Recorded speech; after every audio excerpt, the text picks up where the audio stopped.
Persil, les maladies que cette plante guérir.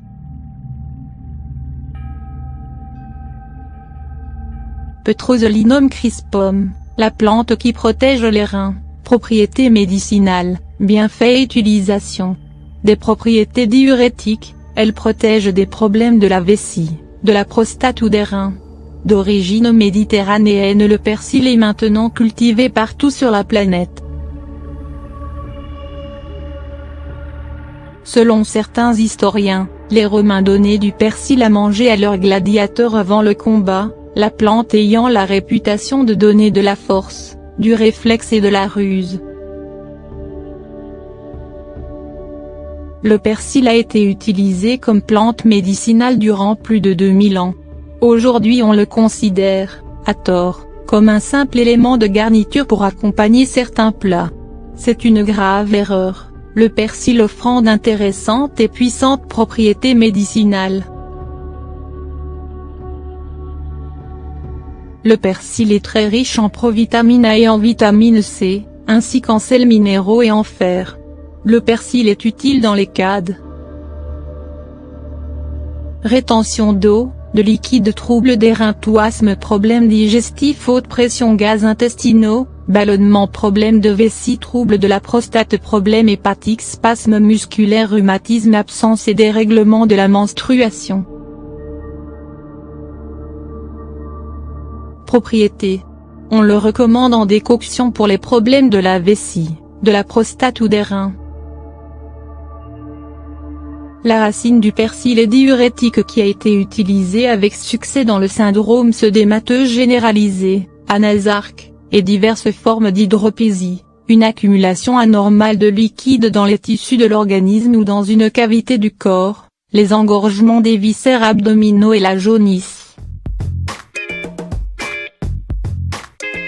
Certains herboristes le conseillaient comme fébrifuge, mais il n'y a pas unanimité sur cette propriété du persil.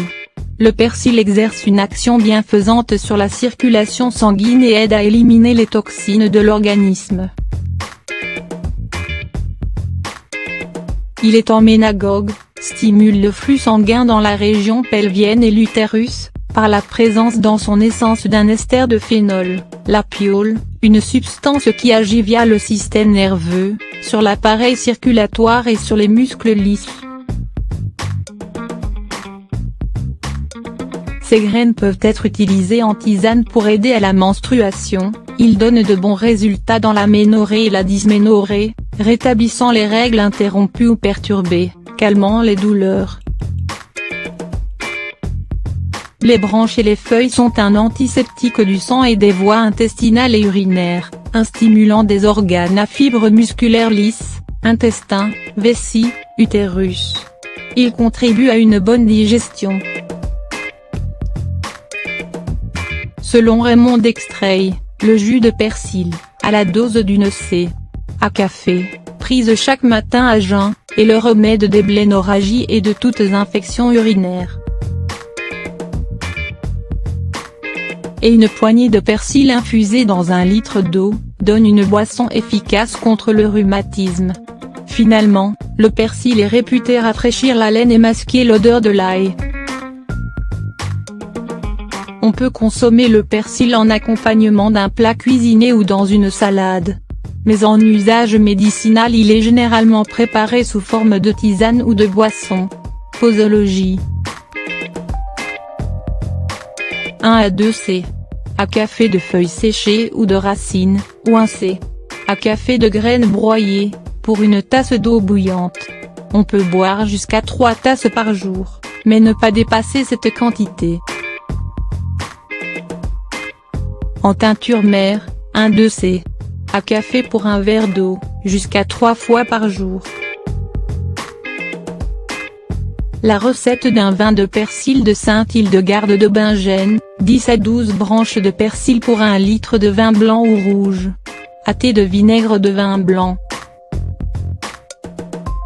Bouillir durant 10 minutes et ensuite ajouter 250 gr. Filtrer et mettre en bouteille. À table 3 fois par jour. Précaution, utilisez toujours du persil cultivé en potager.